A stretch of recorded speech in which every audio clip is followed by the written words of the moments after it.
Just to start us off, why don't you tell us a little bit about your business?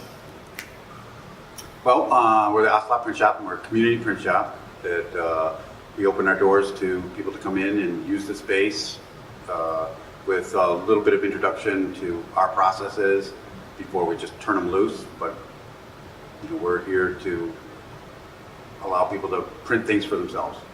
All right, and when did you start your business in Detroit?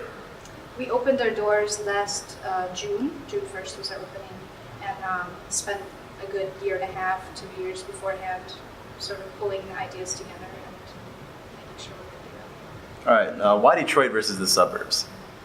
Well, we all live in Detroit, so it's a shorter commute for one, and we believe in Detroit, and it's easier to, you can do things under the radar here, you can stand out, I don't know, I think it's safer for me as an individual.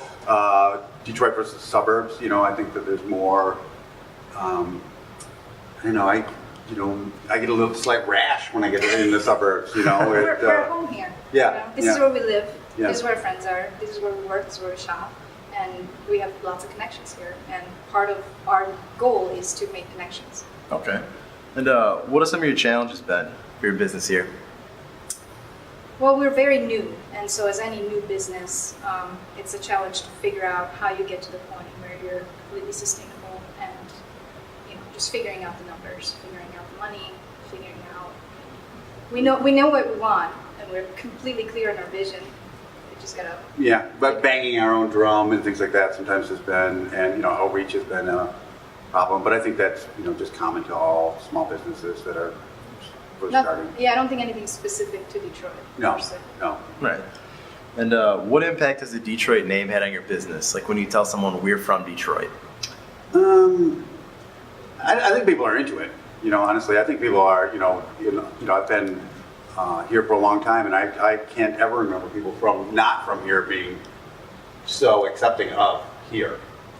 Yeah, and also I think we really just communicate with people from around here, mostly anyway. Yeah. And if somebody's not from the city, but they come in, I Yeah. don't know, it's never an issue, It Yeah. doesn't seem like it's either that amazing or that much of a downer. But I think people do want to do business with Detroit-based businesses as well. Oh yeah, that's for sure. That they feel like it's a feather in their cap as well. Yeah, yeah, we've had at least a couple people recently who were specifically wanting to work with Detroit-based businesses. All right. And what keeps you staying in Detroit? We live here. Yeah. It's home. For the same reason that we didn't start in the suburbs. We do like it is home, and it's got atmosphere that I'm sure Clawson's a great place to go to bed and things like that. But there's no energy outside of the city in Southeast Michigan, I believe. All right. And do you have any advice for businesses looking to move here or start up here in Detroit? Make connections, find out what's already happening, and build up to that instead of assuming that you're gonna just be the first one. Yeah, and don't come here to try and save Detroit. Because it comes across horrible. I think. Well, thank you so much for your time. We really appreciate it.